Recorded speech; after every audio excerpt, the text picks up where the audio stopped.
Jeremy Sockman coming to you with a look at a movie from and about the distant past. Not from as far back as it looks, but about further back than any of us remember. It's The Purple Rose of Cairo, starring old Rosemary herself, Mia Farrow, and the not-so-dumb Jeff Daniels.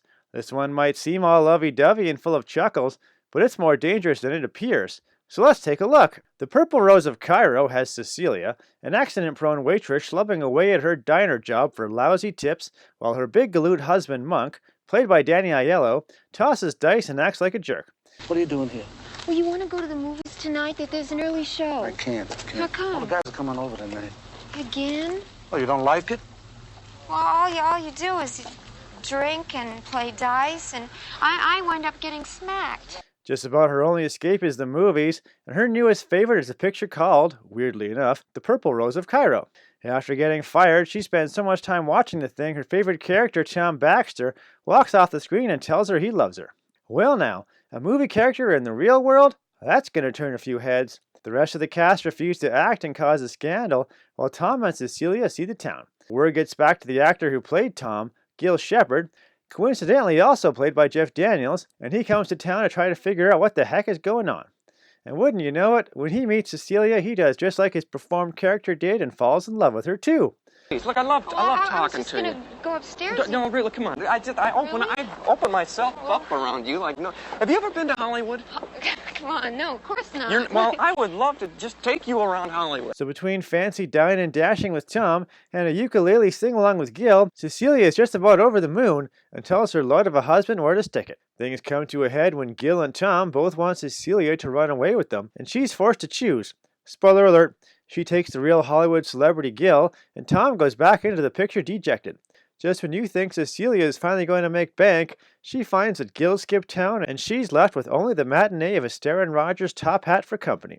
Just one tonight, please, Doris. Thank you.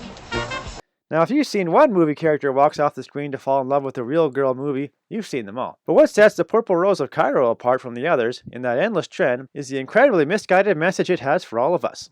You see, Woody Allen tells us that no matter how awful the world around us, no matter how abusive our husband may be, and no matter the fact that we have no job, no prospects, and no reasonable way to support ourselves or anyone else, we should lose ourselves in the movies and forget it all.